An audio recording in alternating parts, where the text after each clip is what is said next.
call it an ion. So if we add electrons, we have more electrons than protons, we call that an anion. If we have less electrons, fewer electrons than protons, we call it a cation meow. It turns out metals give up electrons. Non-metals tend to gain electrons. Not always, but tend. And that's what I'm about. I'm about what is the relative changes?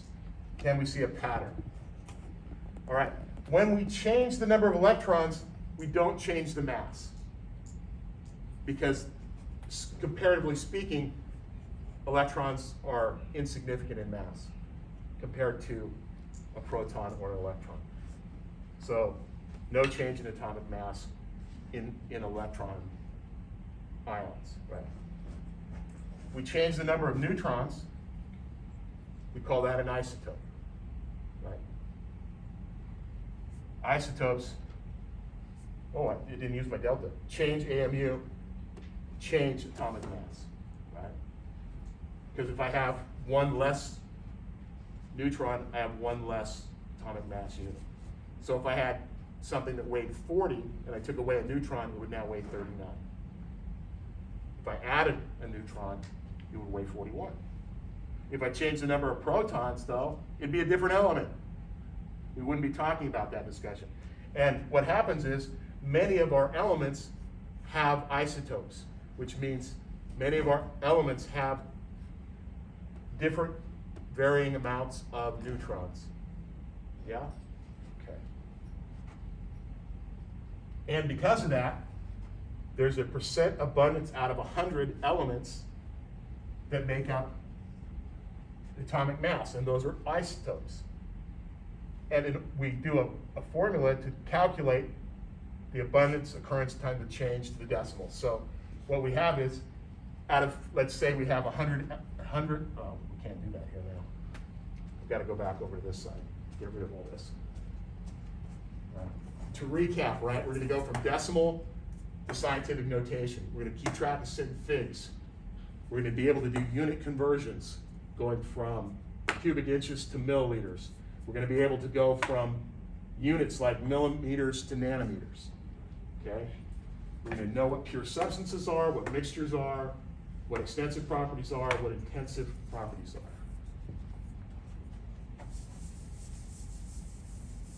We're going to be able to calculate ions, both cationic meow and anionic ions.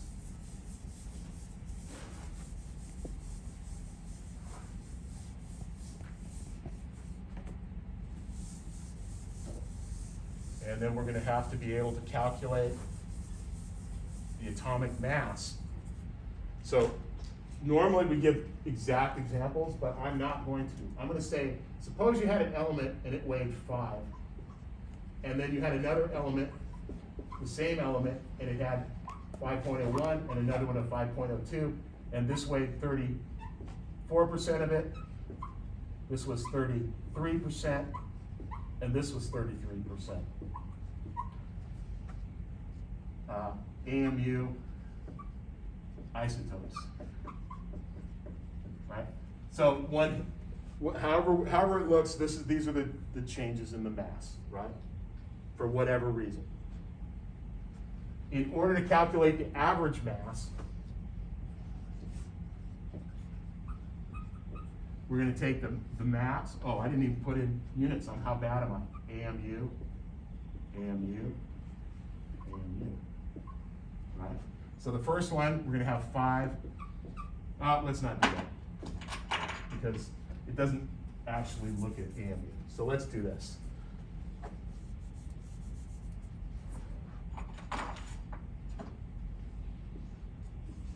Changing examples in the middle of the stream. You can do that, it's not like a horse. So 5 AMU, 6 AMU, 7 AMU, 34% at 5, 33 at 6, 33 at 7, right?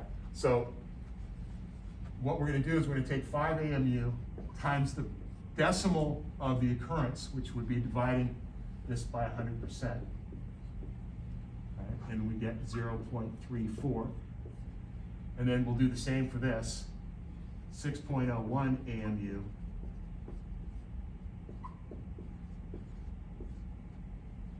And then the same for the third.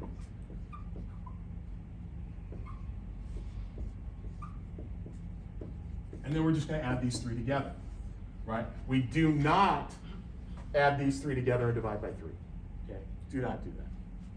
Somebody will. Someone always does. I appreciate that. Thank you for doing that and keeping my faith in humanity.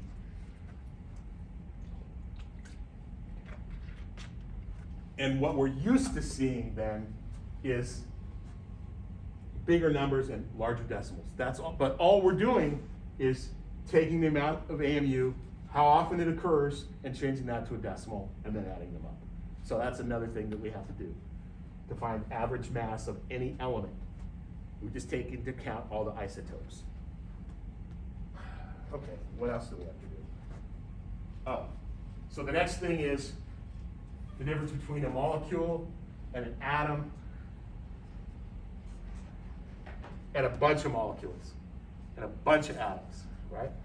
So one molecule, one atom is measured in AMU. So on our periodic table here that we made up right here, we only have one element on our periodic table, hydrogen. It has one proton and its symbol is H and it weighs 1.0078. So that would be AMU.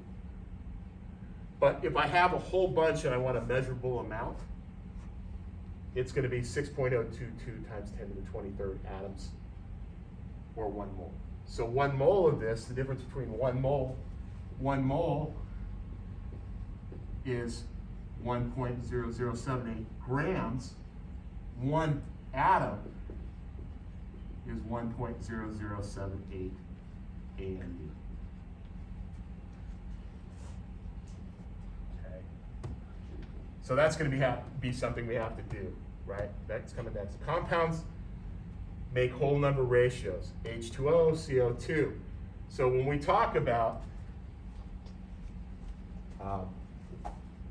H2O, right, and we want to know a molar mass, right, that means we take 2 hydrogens times their atomic weight, so 2 times 1.0078 grams, because we're doing moles, and then oxygen, there's only 1, and that's 15.999, right? We add those together and we get about 18.01. Put my approximately there to say I'm not going to do the exact calculation, but our molar mass becomes 1801, right? So anytime we want to know how much of a mole we want to use, we can go either from grams to moles or moles to grams. So that would be grams to moles. So if I had 4 grams of H2O, there go my fingers, and then, and you'll find I touch my nose. So 4 grams H2O, we want to go to moles, we put our 18.01 grams H2O on the bottom, 1 mole H2O up top. All right? If we want to go from moles to grams,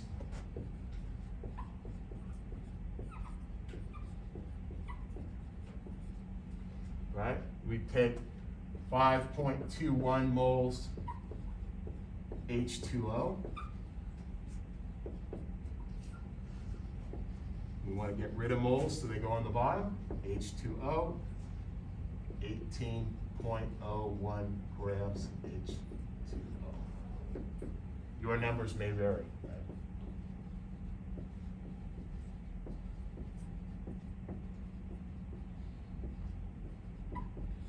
Let's take a little. Okay. So that's something else we have to be able to do. That's about half the test right there, right? What we just covered. All simple tasks. Now what comes next is adding those simple tasks together in a repetitive way to solve a problem. not quite as simple, but really get used to it. Any questions on what we've covered so far? Anybody got anything that's holding them back right now? You guys promised to ask me questions. Nathan?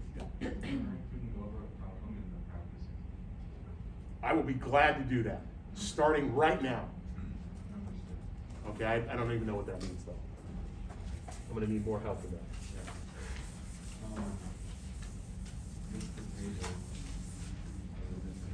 Oh, okay. All right, so problem 6. Do you want it? Yeah, yes, please.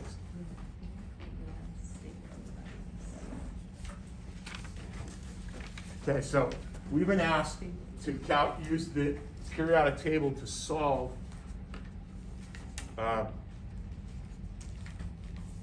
different parts, the symbols, etc. Right? So we've got a table and it says symbol, protons, neutrons, and by the way, I think this is available on Plug for Maria's website. Maybe not yet though. No, it's on there. But it doesn't hurt to have it in multiple places because they do it differently every time, right? So the first one we're given the symbol Ba 3 plus, no, 2 plus, right? Because barium is one of our known elements that only loses 2 electrons. And then 137. Okay. So they want to know everything about barium. The only thing we know about barium for sure is the weight, right? The mass is 137. Whenever we write the mass on an element symbol, it tells us ignore the mass on the periodic table and use the mass from the symbol to do your calculations. Now, in order to find the number of protons for barium, we have to use the periodic table, and it's the atomic number, which is 56. Now, to calculate the number of neutrons, I do 137, which is the mass, minus 56, which gives us 81, I believe. So this isotope that we've labeled 137 has 81 neutrons and 56 protons.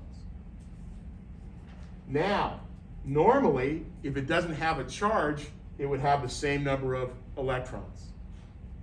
But it has a +2 charge, which means it's lost 2 negative charges, which means it's lost 2 electrons. So we do 56 minus 2 equals 54, right?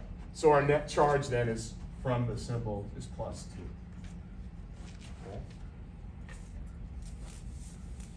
Let's look at the next one. We are given in this one, we're given the number of protons, 74. So we look on the periodic table to find out the element, which is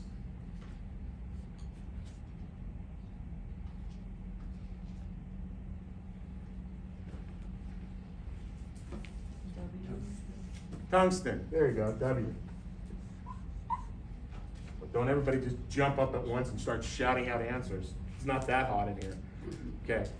Okay, so we're also given the number of neutrons, 111. So now we can get the what? The mass number for this isotope. 111 plus 74 is 185, right? Because the mass is the number of neutrons plus the number of protons. Yeah? So if it's like that, because I know on periodic table it's 183, so when it gives it to you like that, you just go off of what the table is. Exactly. Okay, because what is the number on the periodic table? Like 183, 20. But what does it represent? All the masses of all the isotopes. For our work right here, we're looking at one specific isotope, one configuration with a certain amount of neutrons. Not 100 molecules and their average, but one particular type of isotope. and its mass.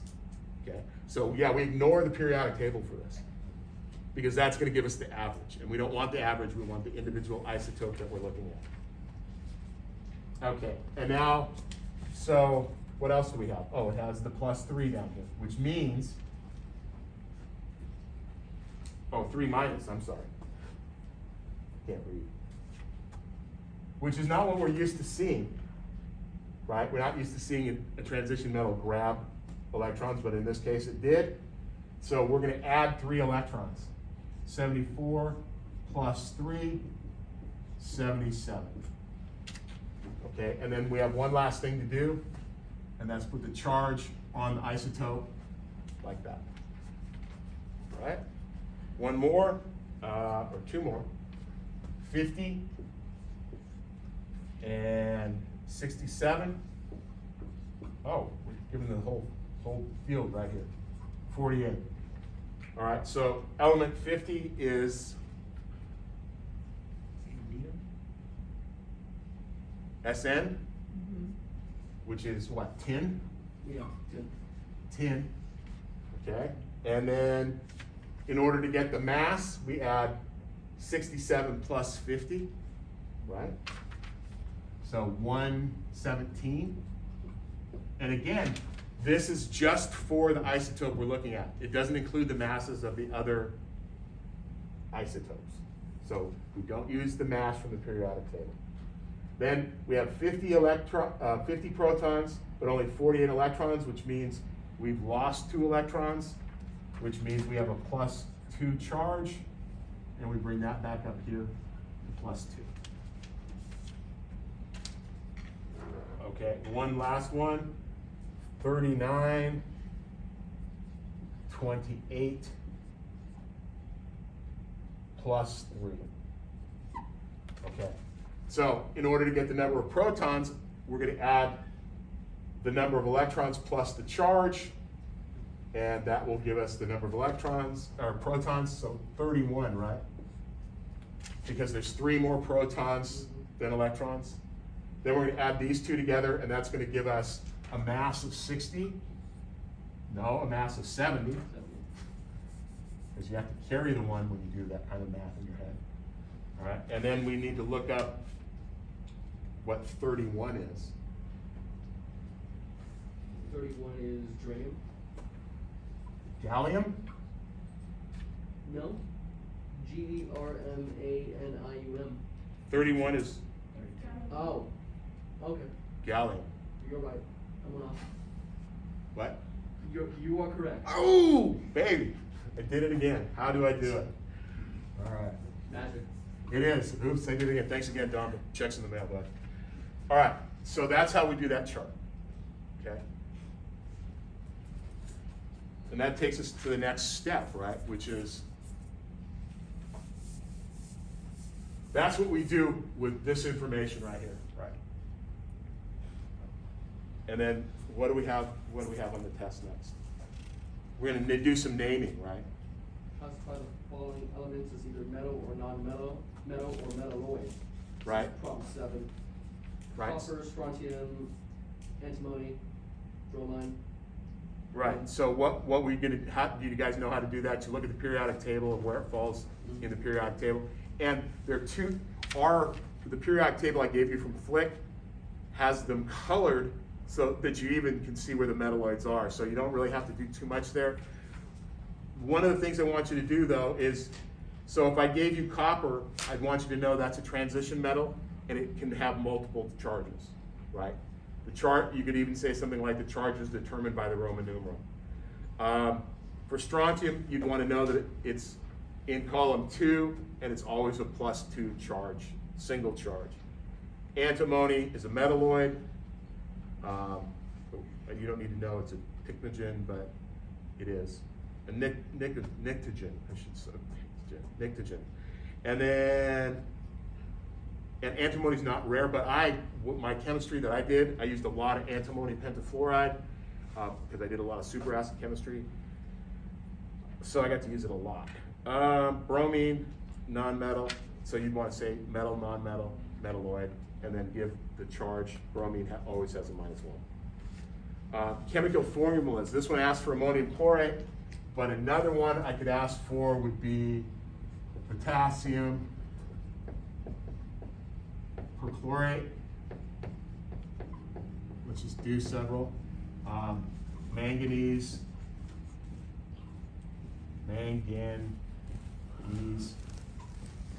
Oh, that's not right. Manganese. 4.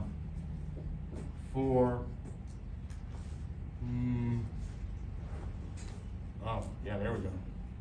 Phosphate. But I can't spell, so. I mean, I hate to redo the one on the test because you just can't use your, and these become less difficult now that you have the list of them, right? So for this one, you look up the K, the metal comes first, potassium, you know it's a +1. Perchlorate, ClO4 is a -1, so they go together 1 to 1. And when you write the compound, I don't care what you do to write the anions so that you know the charge, but when you get to the final compound, you want to make sure you have no charges. If you have charges on this, it doesn't mean this. Right? And then manganese 4, again, Mn is manganese. The 4 tells you the charge, so that's +4. Phosphate, PO4 is a 3-. So when you put those together, you get Mn3PO4, 4. And if you're having trouble with the charge balancing, remember, if you don't understand it, you can still do it by doing the crossover method, right? Boom, boom. But again, it has its problems. But it does work, okay? Yes, Do Sydney? you want us to write out the charges like on the test? I want to see this. If you do this and then somehow you screw this up, you might get partial credit if you do that. Okay. But if you do this and don't do this, you're not going to get any credit. Well, not very much. Are we expected to know the charges for like phosphate? 'Cause like the elements, it's not so difficult, but like phosphate and like. Yeah, so traditionally, up until this very class, as a matter of fact, no 150 class has ever not memorized the 24 ions, as far as I know. But you guys are going to be the first, and you guys better get all the naming right. Ugh. So, does that answer your question? Sure. Yes, because you're allowed to write down the polyatomic ions. So you'll have the charges there. You'll only have to put them together. Okay. Yeah. That helps. Wait, will they be given to us on the test? Or No. What do you mean we won't have to memorize them? Can someone explain that to You Dawn? can use your sheet that he gave you to memorize Okay. and just not memorize it. Okay. Was that sheet given last class? The first day of class. Oh, okay. I have somewhere then. Awesome. Right, so, and if you need to, again, so what you're going to be able to use next Thursday is your periodic table, your conversion sheets, the polyatomic ion. And that includes di, tri, all the prefixes, and all the milli, penta, I don't know. Yeah. Again, normally those are memorized things at this level, but times they are changing. Okay, that's like dead guy, so. So that would be a naming portion, and it'll be something, I mean, they're not gonna be easy ones, right? Yeah. They're, well, they're all easy, but only if you know how to do it. So the more you practice, the quicker it goes. And you can look at your nomenclature sheet, and hopefully I'll have everything graded by Tuesday. I'm a little behind. Okay, because I, like you guys, took time off while I wasn't doing anything. Okay, so number 9 says give the proper name for O3P. And I won't do this either, but this should be PO4. And the basis for that is, if we look at our periodic table, we want to make sure that the least metallic comes first, except having to do with oxygen, where oxygen comes last. So that should be written as PO4, which would be, did I already turn the page?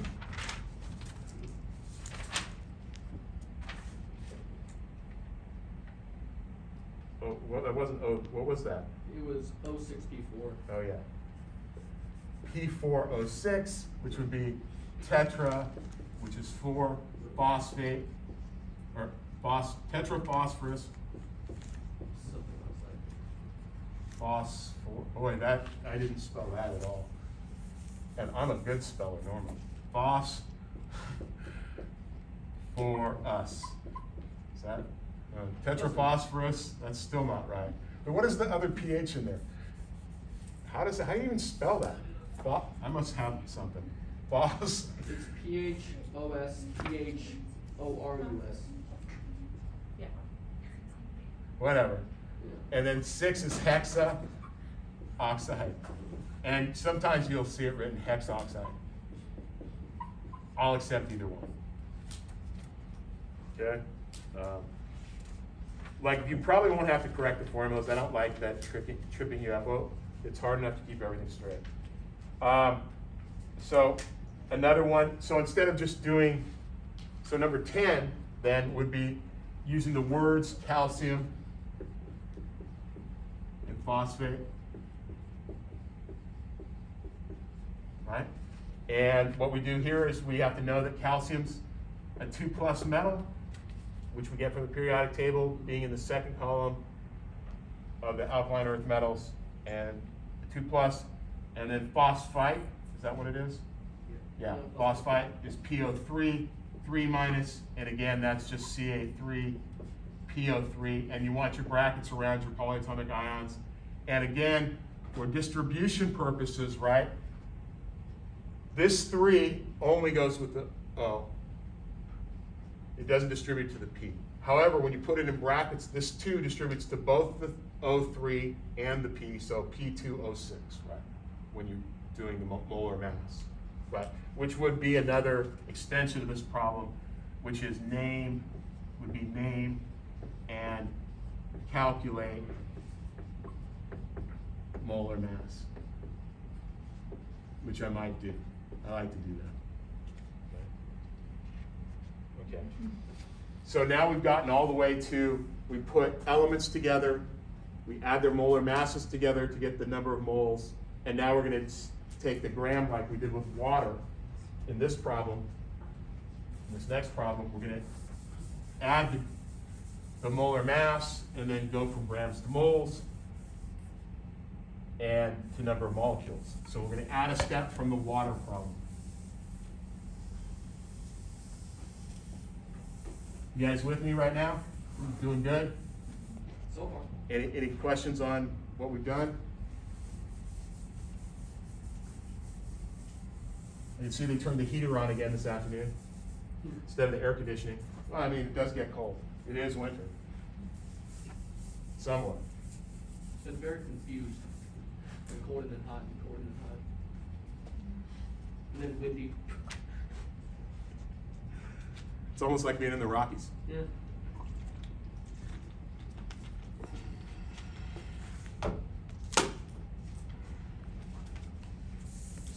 All right, so let's look at another problem. And by the way, this is kind of the way to do problem work, is you just look at them and get as far as you can with what you already know. And this is also a test strategy for some people, is they go as far as they can on a problem, and then they just walk away, right? And then while you're working on it, sometimes your brain in the background will process that, especially if you're like me, you think about 50 things at once. All right, but maybe linear people don't do that, I don't know. So find the number of molecules, this is problem 11. And what I like to do is I just pull out the numbers. So number of molecules is our question mark, because that's what it's asking, number of molecules. Sucrose, I don't even know what that means, but I'm gonna write it down. And then I have a number, 2.010 times 10 to the 2 grams of sucrose, okay? And that still doesn't mean anything to me until I see C12 H22O11. And now I have some idea what I'm calculating. All right, so I want to know the number of molecules, and I'm given an amount in grams. That means to solve it, I'm going to go from grams to moles, because I can't get to moles and molecules without going to moles. So right? Grams, moles, molecules. But I'm in grams, so the first thing I have to do is calculate molar mass.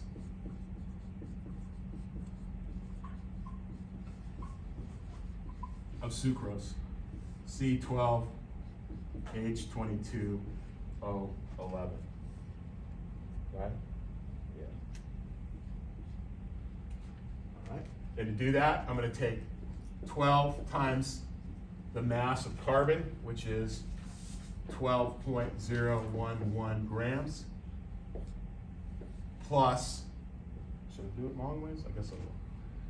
22, right, times, we'll put grams of carbon, and then 22 times 1.0078 grams of H, plus 11 times 15.999 grams of oxygen. And we're going to add all that up, and we get the molar mass of 342.31 grams per mole. C12, oops. Well, I should have done it linear. C12H22O11. Thing keeps falling off. All right. Now, where does that get us? That gives us grams per mole. So, but we're not in moles yet. We need to go from grams to moles. So we're going to take our 2.010 times 10 to the 2 grams of our compound, sucrose, right? And then multiply it times its molar mass, 1 mole, C12H22O11, and that's 342.31 grams C12H22. You'd think I'd have that already roboted out. All right, so now I'm in moles, but I need to get to molecules. And what goes from moles to molecules? Well, moles go on the bottom. And what number am I looking for up top? That's correct. Avogadro's number. So from anytime you want to go to molecules, you call up Avogadro and you say, hey, how big was that number again? And you're like, I got to get that many molecules? Well, if you want grams, you do. So yeah, that's what we do. And now, if we look, our grams cancel, our moles cancel, and we're left with molecules as our answer. And that's all there is to that one. And I believe one thing you want to do when you're looking at it is we have 200 grams here, right? Basically 200 grams. And a mole is 342 grams. So when we get done, we should have less than 6.022 times 10 to the 23rd molecules. And indeed we do. We end up with 3.56. Oh, I didn't do that right. 3.536 molecules of, and always labeled C12H22O11. This label's always worth a point now. You don't put labels on, you lose points, period. Because I want to know that you know what you're solving for. It's great to get a number. Numbers are great. Oh, I left out part of it, so I would lose credit there.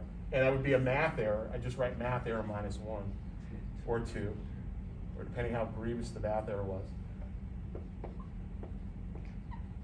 Right? not just 3.536, I'd be like, what the? Okay, that's not very many molecules. 3.5 molecules? Must be a very small amount. Must be 10 to the minus 21 grams.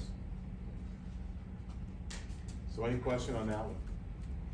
So that's the next thing we have to be able to do. Go from grams to moles to molecules. And vice versa, right? You need to be able to go back the other way, right? Which is not that bad. It's merely doing it the other way. If you started with 3.536 times 10 to the 23rd molecules, and this is the check for it, really, if you ever had to, C12H22O11, we're going to divide now by Avogadro's number.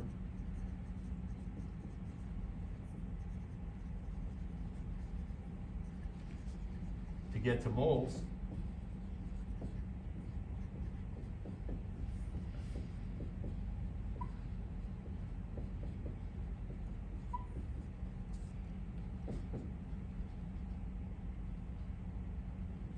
And then go from moles back to grams.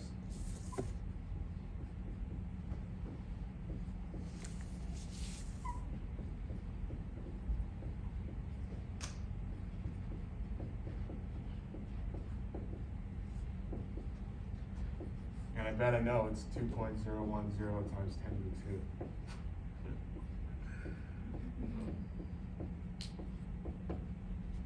Right? Things to watch out for. Whenever you're using this number, put it in parentheses in your calculator. Please do yourself a favor.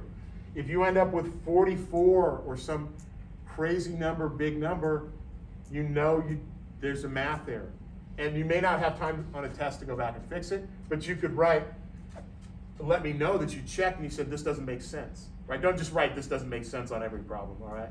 I understand that sometimes you don't see the sense in the problem, but all right.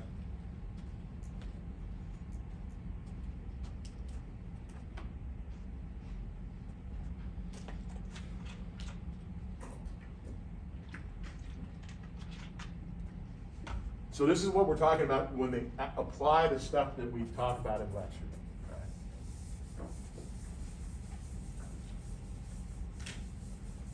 So start there. Hopefully we got it all. Not can't keep up, take a picture, you know, phone a friend.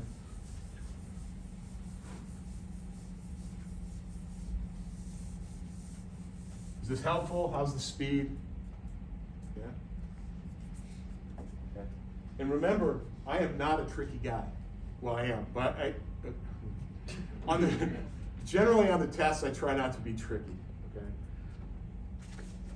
Okay. But I try to be as honest as possible, and that means I can't say very much. Okay.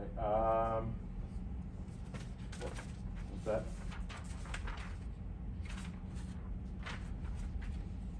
Oh.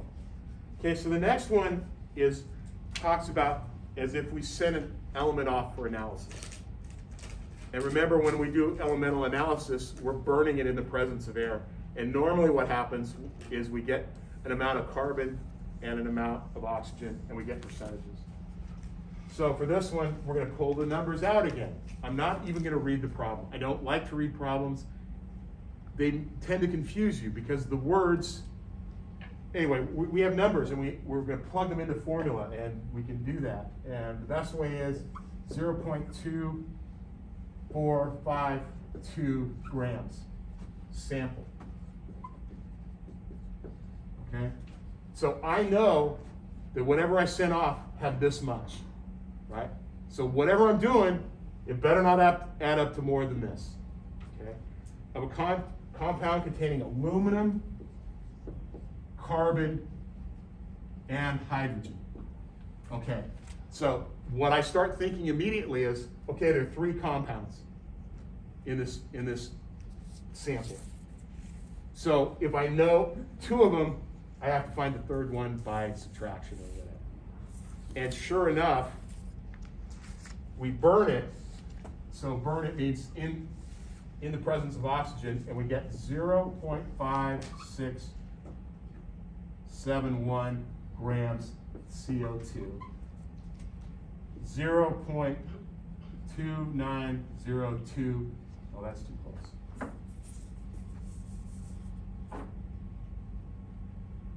0.2902 grams H2O. Okay. And then the rest is aluminum oxide. Okay.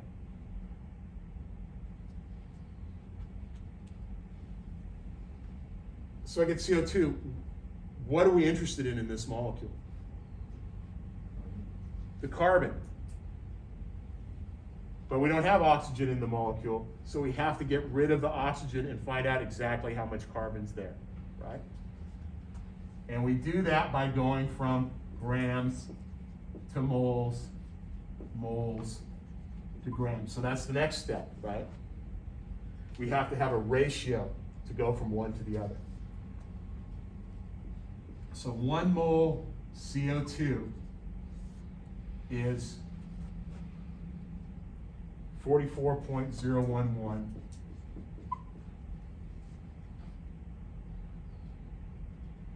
grams CO2.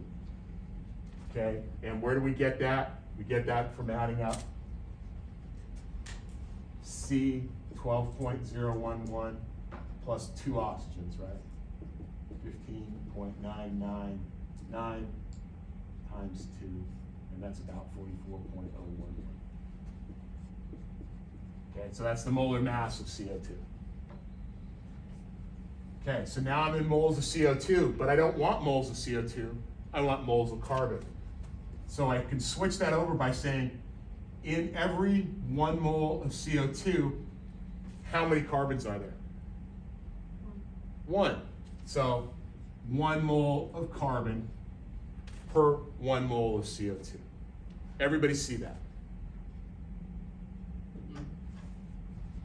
Okay. Maria, you see that? Oh yeah. See it twice. No talking.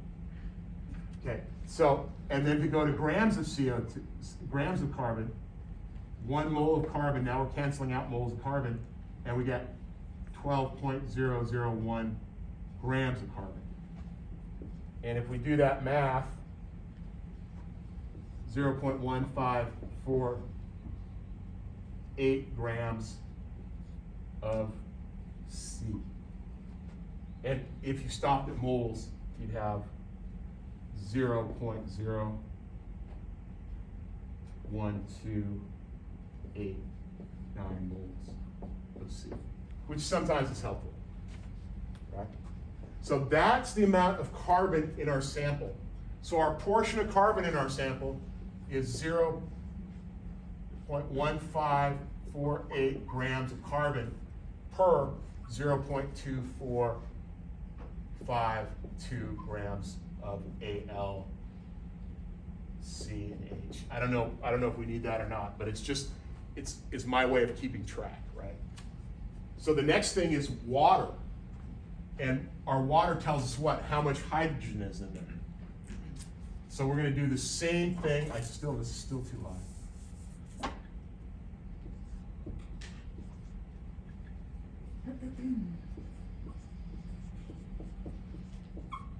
Okay?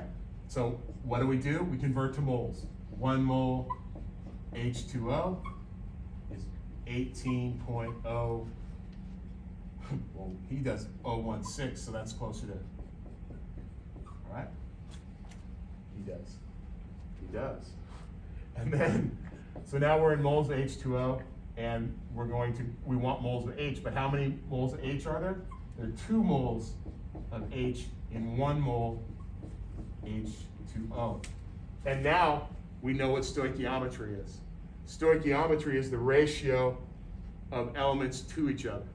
So in H2O, that's bad, H2O, there are 2 moles of H and 1 mole of O.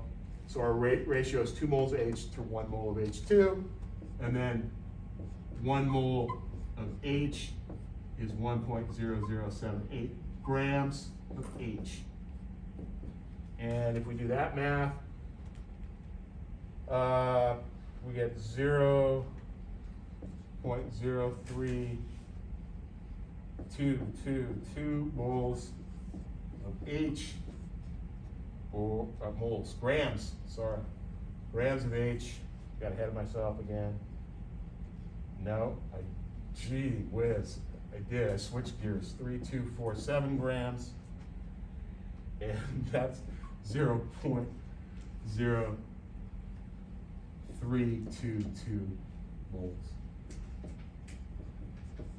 All right, and then, so that portion would be 0.03247 grams H over 2452 grams of our compound that we don't really know the name of yet, or the ratios.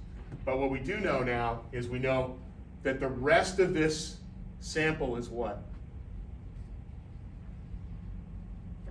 Here's aluminum. Aluminum, correct. So in order to get the amount of aluminum, we're just going to take 0. To calculate aluminum grams equals 2.452 grams minus 0.1548 grams of carbon minus 0.3247 grams hydrogen, and that equals 0.05793 grams of aluminum, which is, so if we convert that to moles, 0.5793 grams aluminum times 1 mole aluminum, 26.98 grams aluminum. I believe it's 26.98. Is that correct from your table? Okay. And that gives us 0.02147 moles aluminum. All right, so now we have our different moles and our different rates. Okay, and why do we want to know the molar ratio? What does that do? That gives us the whole number equivalents. And so the next step then is to take the smallest and divide it into the smallest. So we have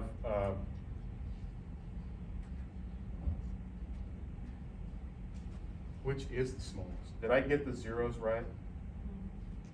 002, I'm sorry.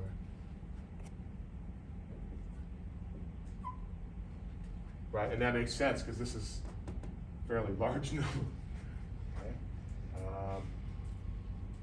Right, so that's going to be the smallest. So we divide the number of moles of that, 0.02147 moles AL, 0.002147 moles AL, and that gives us a 1.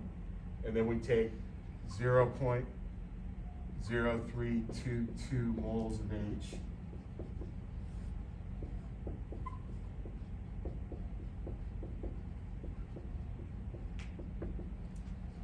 And that gives us 15.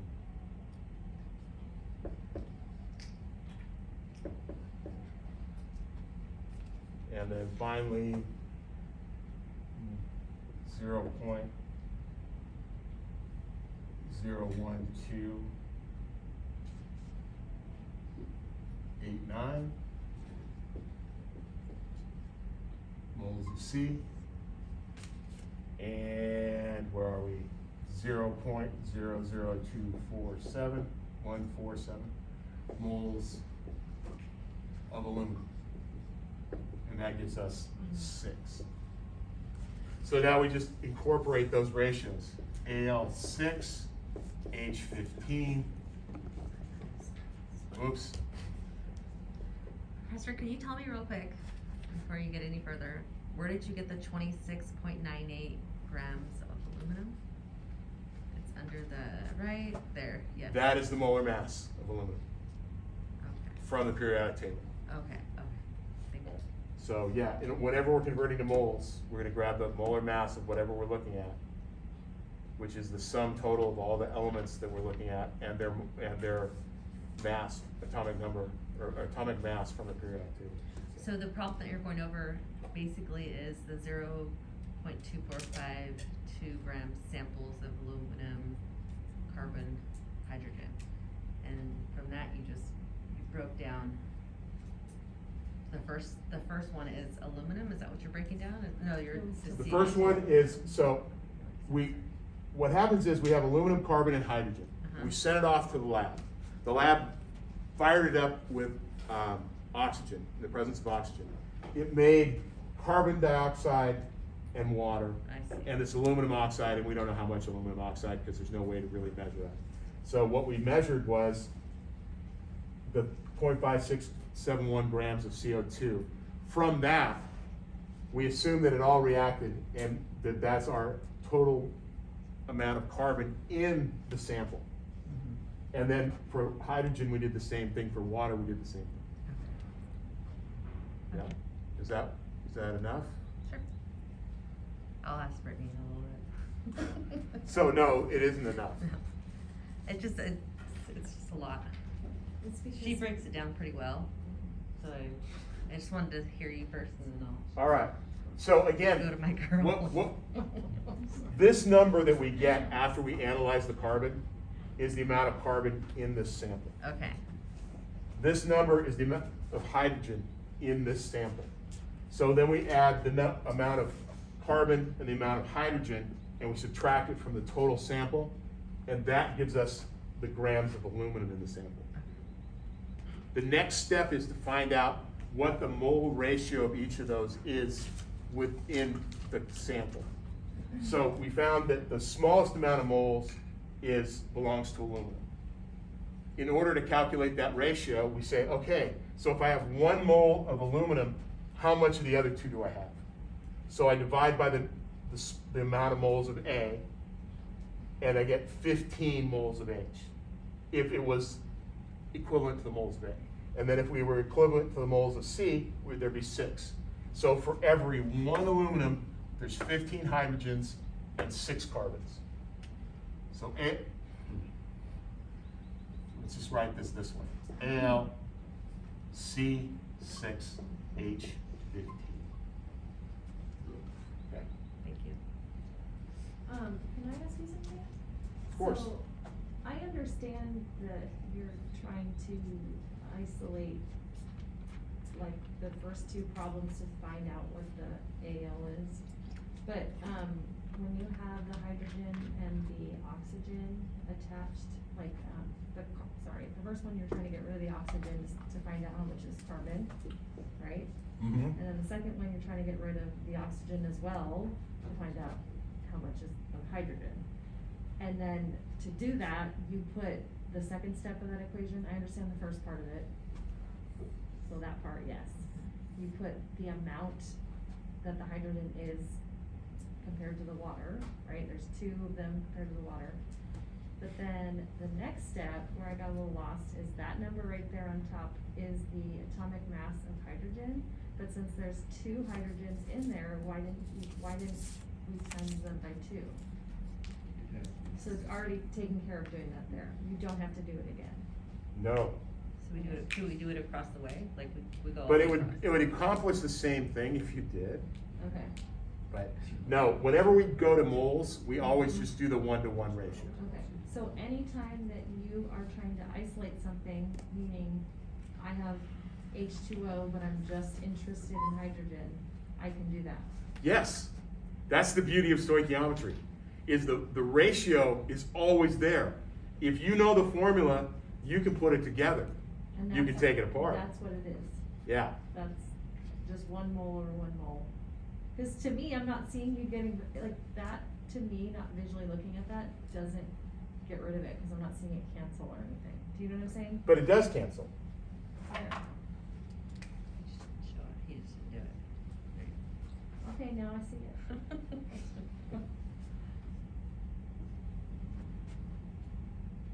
I think, are you being funny? I mean, No, that's helpful actually to Okay. see you do it though. Yeah, and so that's what we do. We go from grams, then grams cancel, we go to moles, then moles cancel, and we're left in grams of H. And then in this one, we do the same thing. We start with grams of aluminum. We get rid of grams of aluminum, now we're in moles of aluminum.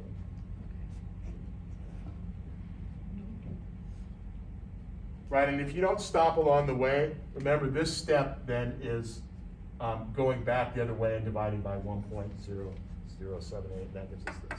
And why does dividing all of the ending numbers, like moles of carbon, moles of hydrogen, by the smallest one give you the percentage? Like why?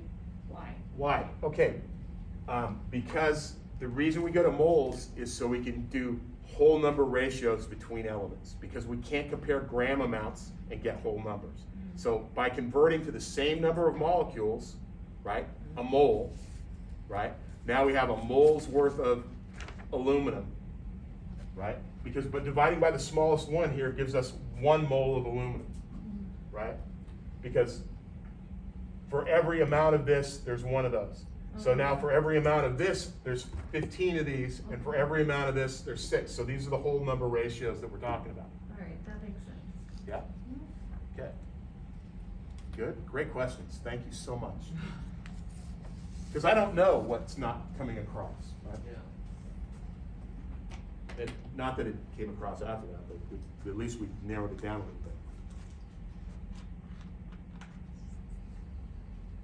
bit. Now, what got me was I understand each step individually, but I wouldn't have figured out from the word problem given that I would need to take all the stuff and combine it to get that.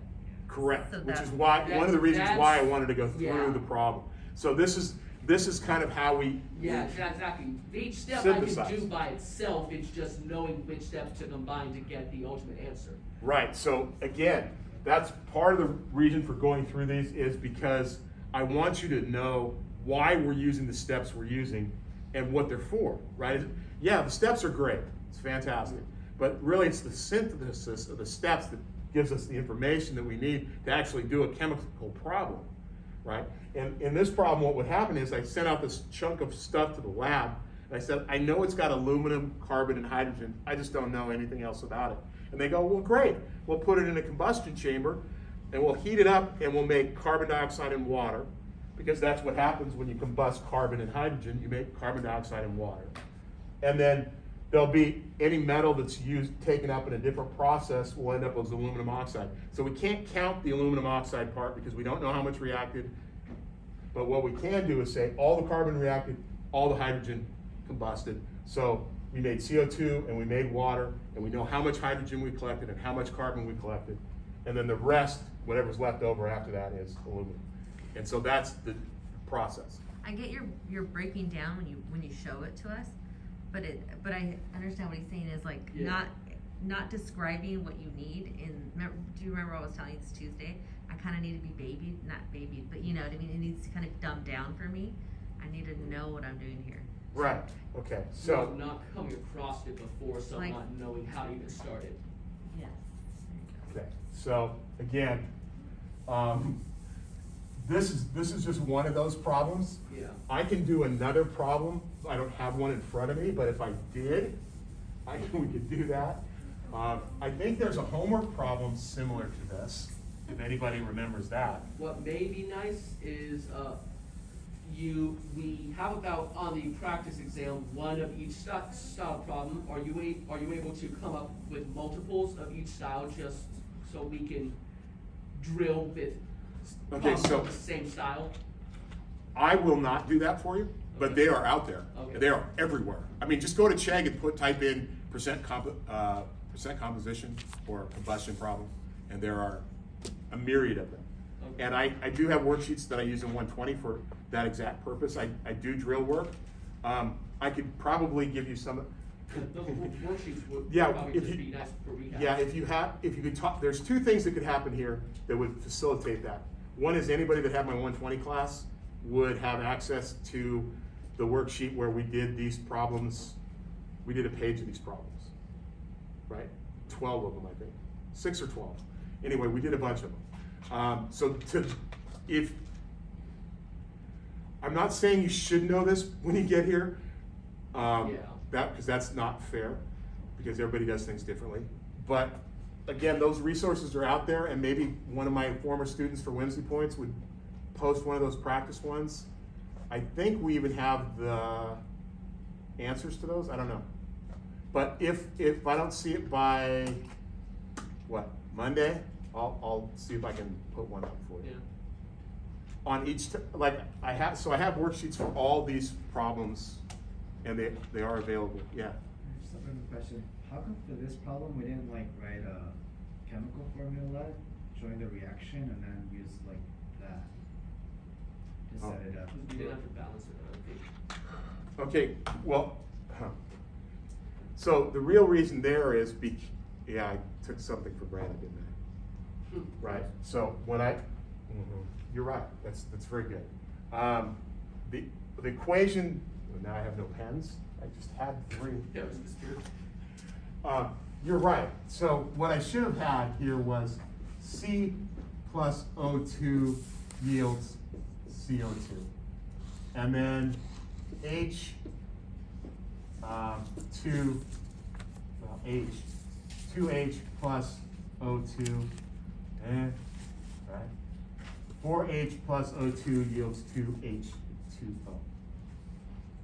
Those would have been the chemical reactions that we were looking at when we combust H and C. But neither one of those really plays into what we were doing. So when we do the analysis for carbon and hydrogen, yeah, you need to know this to know that we make CO2 and we make H2O. Yeah.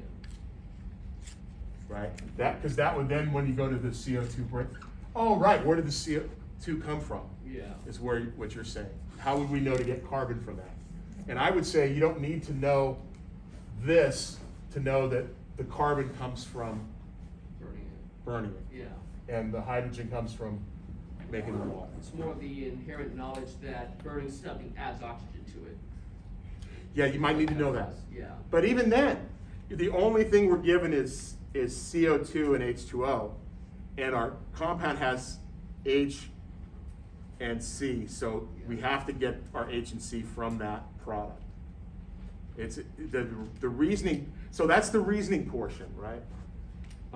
And again, if you've done a bunch of these problems like we did before, right, you get used to seeing that type of analysis. Another way we could do this, the way you'll see this problem written is, given, I don't want to do a problem that I don't, without any kind of, because that's not going to work. But you'll be given percentages, and you'll convert the percentages to grams, and then compare the amount of moles. That's usually the drill problem. Anything else I can do on that, in that area without having an example? Did anybody find an example in the homework they'd like to go over on that? We got enough time to do probably one more problem. Would you like to see another one of these problems, or would you like me to continue with another problem on the test? Is there any other test problem that would be? Well, God, I hope I didn't repeat a problem on the test. That would be kind of mean. Oh, that would be horrible. I actually have a question regarding the test. Okay. So how long exactly are we going to get to complete it? Usually 2 hours, and then we go to lab. But I don't think there's a lab scheduled, right? No, I don't think there is for that day. No. So we'll go until you guys quit. That's the way I do it. I'm like, as long as you want to slave away, I'll let you slave. But the standard time is 2 hours. And so if you're going LAP, you get 4. It's double for. Yeah. And then, and for us, we just go until the last person goes, okay, I've had enough. And that's usually different people. and then it becomes the same people every time. But that's okay. I mean, I don't like to time people because I feel like that pressure is unfair. Okay? So I give you as much time. That's why I don't like to have lab afterwards, and if I can help it, I won't. I think the second test we have to have lab afterwards, but we'll probably start late. Okay. So,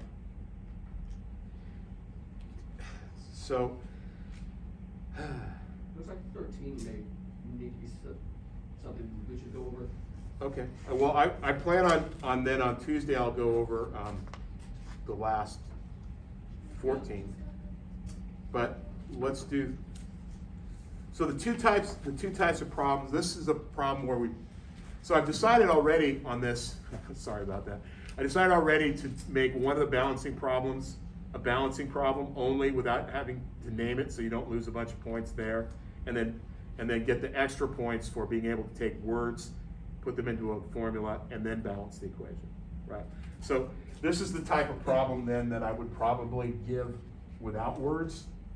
And so I'm just gonna make the compounds and then balance it. But I will also do a word problem. Because this is asking an awful lot for where you guys are, and since we took 2 weeks off as well. I would feel totally confident if we wouldn't have taken those 2 weeks off. Shoot, I guess that gave that one away. Maybe not. Yeah, it's those of us who have had a big gap between 120 in this class. We let slip the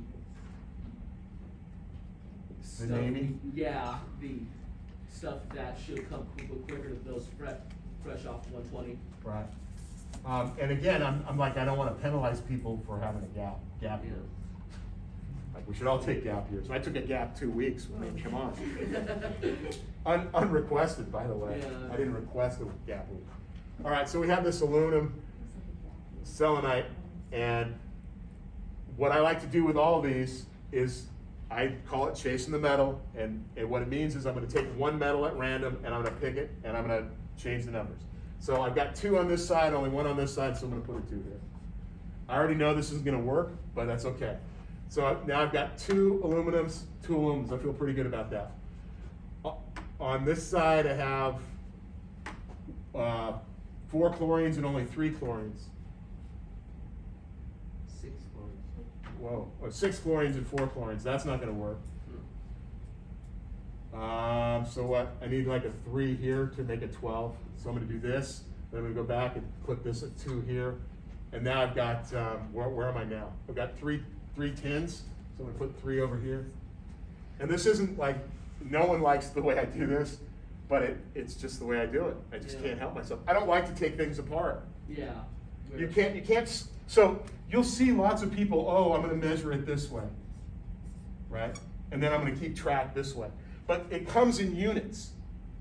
And the only way to change those units is the whole thing. So I don't like to split them up. Because if I split them up, they don't stay together, and then I got to put them back together to see if they match. And in this way, whenever a number doesn't match, I just erase it and start over. Like, so when you see me balancing things, there'll be X's here, and then numbers over here, and then at the end, I'll write a nice little formula, right? So I think I'm done already, right? Yeah. Right, and I didn't even really do anything, right? All I did was look at how many, I started with how many aluminums there are, and then I went, oh shoot, I got, my chlorines don't balance. So I said, okay, how do I balance those chlorines? And I went with the smallest common denominator, 12, right? And so then I put a 3 here, that gave me 12. I put a 4 here, that gave me 12. And then I said, okay, how many aluminums? I've got a 2 here, now I've got 4 of those. And then I said, okay, I've got 6 of these. And I went over here and look, it's already got 6. And so I don't take them apart, I keep them together. I don't make it harder than it has to be. Because there's no way to adjust that. And if you have an oxygen involved, I save that for the very end. All right. Yeah? Why do you save the oxygen to the very end? Because a lot of times oxygens are odd. If they're in the problem, you'll have 3 on one side, and then you have to get you have an even number like an O2. And so I save those if they're by themselves. But if they're in something like this, like I'm not going to separate and start counting oxygens because they're in a polyatomic anion, and the only way I can get them is in a polyatomic anion. And so I have to change the coefficients. I don't change anything else.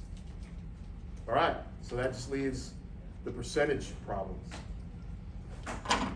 which I also have a worksheet for. So I have those Chem 120 worksheets. I'll put a bunch of them up and make a list, I guess. I think I can still find stuff from a noise 120. He has some good worksheets. Well, I'm sure he does, sure. That thing that you had up on the board with the isotopes and the percentages, when did we learn that? I think it was like the second day. Oh, shut up. Really?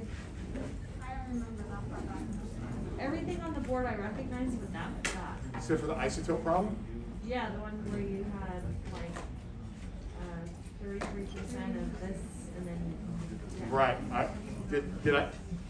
did I do one of those or not? You No? put it up on the board that we reviewed, and then when Nathan asked you to show him one of those